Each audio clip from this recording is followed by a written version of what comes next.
नमस्कार साथियों, विजय वो पाठशाला में हार्दिक स्वागत और अभिनंदन है। बिना समय गंवाए हुए आज जो हमारा राजस्थान हाईकोर्ट एलडीसी का जो एग्ज़ाम हुआ है, इसका जो पेपर था, इसके आंसर की के बारे में बात करेंगे। सबसे पहला प्रश्न है हमारा, केंद्रीय शुष्क क्षेत्र अनुसंधान संस्थान कहाँ स्थित है? जैसलमेर, नई दिल्ली, जोधपुर और जयपुर। तो आप सभी को पता होगा, ये जो शुष्क क्षेत्र अनुसंधान है वो जोधपुर जिले में स्थित है। सेकंड प्रश्न था, बूंदी जिले में स्थित पहाड़ियों को कहते हैं? जो बूंदी जिले में जो पहाड़ियाँ हैं उनको किस नाम से जाना जाता है? तो उनको आडावल पर्वत के नाम से जाना जाता है। अगला प्रश्न देखेंगे। तो अगला प्रश्न है, आना सागर झील के विषय में निम्न में से कौन सा कथन सत्य है? आना सागर जो झील है, इसके बारे में निम्न में से कौन सा कथन सत्य है? तो इसमें सबसे पहला कथन है, इस झील की नींव ड्यूक ऑफ कनॉट ने रखी थी। तो ये तो बिल्कुल गलत हो जाएगा।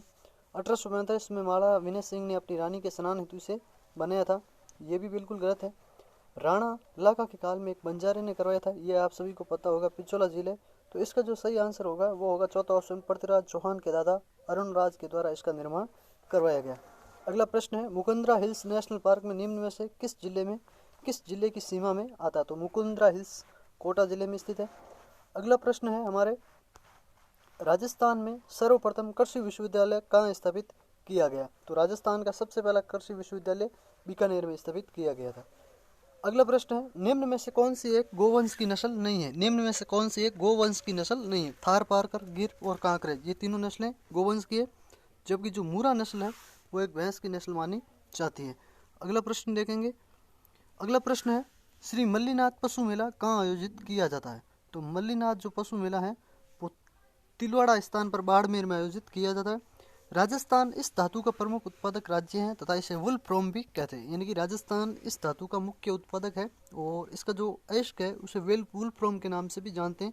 आप सभी को पता होगा, इसका जो सही आंसर है वो है ऑप्शन 4, टंगस्टन। टंगस्टन को वुल फ्रोम के नाम से भी जाना जाता है। अगला प्रश्न है, वर्तमान में नीति आयोग के अध्यक्ष हैं? वर्तमान में नीति आयोग के अध्यक्ष कौन है, इसमें ये पूछ रहा है। तो नीति आयोग का जो अध्यक्ष होता है वो हमेशा प्रधानमंत्री होता है और नरेंद्र मोदी इसके अध्यक्ष माने जाते हैं।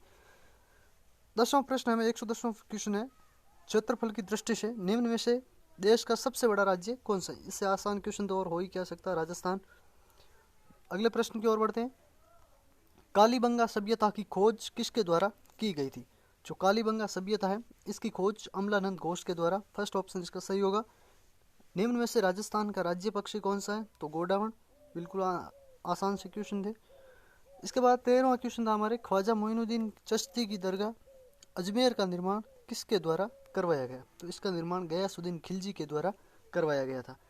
अगला प्रश्न है, राजस्थान के अधिकतर भागों में मांगलिक अवसरों पर विशेषकर गणगौर पर्व पर महिलाओं द्वारा किया जाने वाला नृत्य। तो महिलाओं के द्वारा गणगौर के अवसर पर घूमर नृत्य किया जाता है। गींदड़ शेखावटी का है, डांडिया और ढोल नृत्य जालौर का, और डांडिया जोधपुर और गुजरात के पड़ोसी जो स्थान है वहाँ पर किए जाते हैं। अगला प्रश्न था, निम्न में से किस खिलाड़ी को ऑस्ट्रेलियन ओपन टेनिस टूर्नामेंट 2022 से बाहर कर दिया गया? तो आप सभी को विदित होगा, ये मामला काफ़ी करंट जीके में पूछा जाता है और ये काफ़ी मामला हाईलाइट भी हुआ था। नोवाक जोकोविच को ऑस्ट्रेलियन ओपन टेनिस टूर्नामेंट 2022 से बाहर कर दिया गया है। अगला प्रश्न था, ऊंट की खाल पर स्वर्णिम नक्काशी यानी कि सोने का जो कार्य होता है वो उस्ता कला के नाम से जाना जाता है। तो ये कार्य उस्ता कला के नाम से जाना जाता है।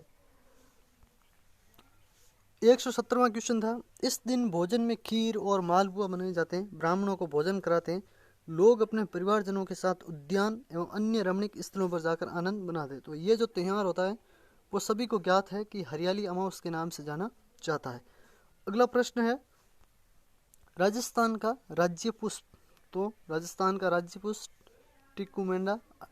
टिकुमेला अंडुलेटा अर्थात त्रोइडा को कहा जाता है। जावर की खान उदयपुर किस खनिज के लिए विख्यात है? तो जो जावर माइंस है वो आपके मुख्य रूप से सीसा जस्ता के लिए, और चांदी भी यहाँ पे निकाली जाती है। निम्न में से राजस्थान में भारत सरकार द्वारा स्थापित औद्योगिक उपक्रम है उसके स्थान का सही मिलान नहीं है। सही मिलान नहीं है, यहाँ पे ध्यान रखना कि ये पूछ रहा है सही मिलान कौन सा नहीं है। हिंदुस्तान मशीन टूल्स अजमेर बिल्कुल सही है। Hindustan copper limited Udaipur, Rashtriya chemical fertilizer Kapasan, precision instrument limited Kota. तो इसका जो सही आंसर होगा वो होगा हिंदुस्तान कॉपर लिमिटेड, यानी कि ये खेतड़ी में है ना कि उदयपुर में। अगला प्रश्न था, विश्व के किस टेनिस खिलाड़ी ने सर्वाधिक ग्रैंड स्लैम प्रतियोगिताएं जीती? तो आप सभी को पता होगा कि इसका आंसर होगा 3 number option, Rafael Nadal. Rafael Nadal. Rafael Nadal वे खिलाड़ी है जिन्होंने सर्वाधिक जो प्रतियोगिताएं हैं वह जीती है। तो इसका सही आंसर राफेल नडाल होगा। अगला प्रश्न है, वर्ष 2019 में भारतीय वायुसेना ने किस स्थान पर हमला किया था? तो ये जो होगा वो होगा बालाकोट एयर स्ट्राइक। कौन नहीं जानता। राजस्थान शब्द का प्रयोग सर्वप्रथम किसने किया? तो कर्नल जेम्स टोड के द्वारा वर्ष 1829 में। अगले क्वेश्चन की ओर बढ़ते हैं। निम्न में से कौन वर्ष 2021 में मिस यूनिवर्स चुनी गई? तो जो मिस यूनिवर्स चुनी गई थी ये थी हरनाज संधू। उच्चतम न्यायालय में मुख्य न्यायाधीश सहित अन्य न्यायाधीशों का अधिकतम स्वीकृत पद कितने? तो उच्चतम न्यायालय में 1+33 यानी कि टोटल 34 न्यायाधीश होते हैं। अगला प्रश्न है, वर्तमान में राष्ट्रीय विधिक सेवा प्राधिकरण के कार्यकारी अध्यक्ष कौन है? राजस्थान विधिक सेवा प्राधिकरण के कार्यकारी अध्यक्ष है वर्तमान में न्यायमूर्ति श्री यू ललित। न्यायमूर्ति श्री यू ललित। अगला प्रश्न था, कोरोना संक्रमण की जांच के संदर्भ में आरटीपीसीआर टेस्ट, जो आरटीपीसीआर टेस्ट होता है, इसका पूरा नाम क्या था? तो इसका जो पूरा नाम है वो है reverse transcription polymerase chain reaction. Option number 3, reverse transcription polymerase chain reaction. अगले प्रश्न की ओर बढ़ते हैं। मीराबाई चानू ने निम्न में से किस खेल में टोक्यो ओलंपिक में रजत पदक जीता था? मीराबाई चानू, जिसको कौन नहीं जानता, भारोत्तोलन में उन्होंने रजत पदक जीता था। अगला प्रश्न है, निम्न में से पेगासस क्या है? पेगासस का भी मामला उछला था न्यूज़पेपर वगैरह में, तो ये एक जासूसी सॉफ्टवेयर है। अगले प्रश्न की ओर बढ़ते हैं।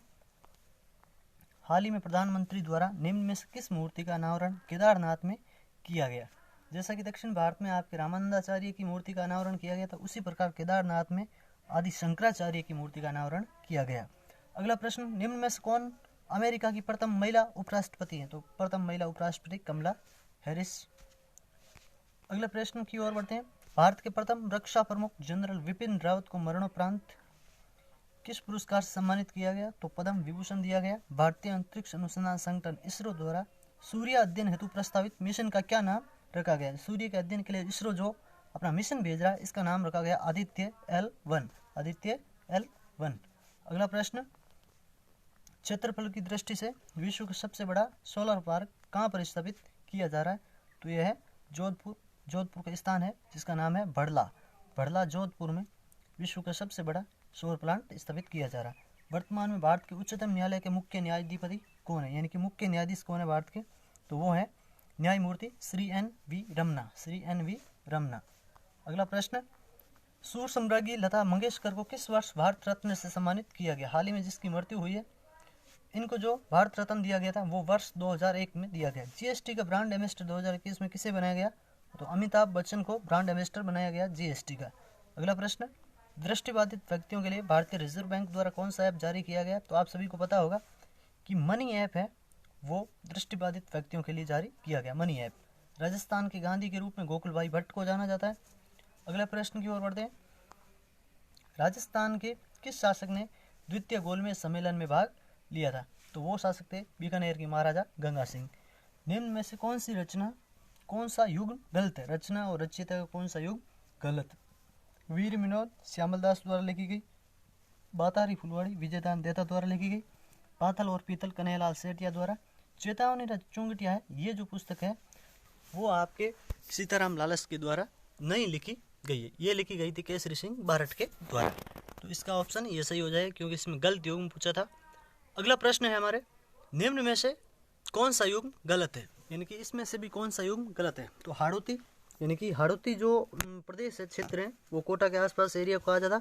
बागड़ बांसवाड़ा डूंगरपुर के क्षेत्र को, ढूंढाड़ी जयपुर को, मेवाती, इसका सही आंसर हो जाएगा मेवाती, क्योंकि मेवाती क्षेत्र है वो आपके अलवर के आसपास का एरिया माना जाता है। गौरी देवी राजस्थान की किस गायन शैली से जुड़ी है? तो मांड। जैसलमेर के आसपास का जो एरिया है वहाँ पर एक गायन शैली प्रचलित है और उसे मांड के नाम से जाना जाता है। अगला प्रश्न है, निम्न में से कौन सा युग्म सही नहीं है? कौन सा युग्म सही नहीं है? तो सबसे पहले है तेजा जी का मेला बीकानेर। तेजाजी का मेला बीकानेर, बेणेश्वर डूंगरपुर, रामदेव जी मेला जैसलमेर, लक्की मेला करौली। तो इसका सही आंसर होगा तेजाजी मेला बीकानेर, क्योंकि तेजाजी का मेला पर्वतसर नागौर में लगता है। राजस्थान एकीकरण के समय कौन सा प्रदेश केंद्र शासित प्रदेश था? तो एकमात्र प्रदेश वो था अजमेर। अजमेर को केंद्र शासित प्रदेश माना जाता था। अगला प्रश्न है हमारे, भारत में से निम्न में से कौन सी रेखा गुजरती है? तो आप सभी को ये तो पता ही होगा कि कर्क रेखा भारत के मध्य से गुजरती है। अगला प्रश्न है, इंदिरा गांधी नहर राजस्थान को किस नदी से पानी मिलता है? इंदिरा गांधी जो नहर है इसको राजस्थान में कौन सी नदी से पानी मिलता है? तो राजस्थान की इंदिरा गांधी नहर को सतलज और व्यास।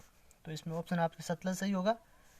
निम्न में से राजस्थान के मंगला क्षेत्र में कौन सा खनिज प्राप्त होता है? तो आप सभी को पता होगा कि मंगला क्षेत्र से आपके तेल निकाला जाता है। मंगला जो कि बाड़मेर में है। भारत की सबसे ऊंची पर्वत चोटी कौन सी? ये एक बहुत ही शानदार सवाल कह सकते हो आप इसे, क्योंकि भारत की सबसे ऊंची चोटी केटू मानी जाती है। अगर यहाँ पे कुछ अलग तरीके से पूछा जाता कि हिमालय की सबसे ऊंची चोटी, तो आपके अलग हो सकता था आंसर। अगला प्रश्न है, भारत की मुख्य भूमि से सबसे लंबी तट रेखा कोस्ट लाइन यानी कि सबसे सर्वाधिक लंबी तट रेखा कौन से राज्य की है? तो वो राज्य होगा आपके गुजरात। तो इस प्रकार ये हमारे 150 सवाल थे, जिसमें हमने जो राजस्थान जीके का पोर्शन था उसको कंप्लीट किया। आगे आने वाली क्लास में आपके जो हिंदी और इंग्लिश के जो सवाल है उनको कंप्लीट करेंगे। धन्यवाद साथियों।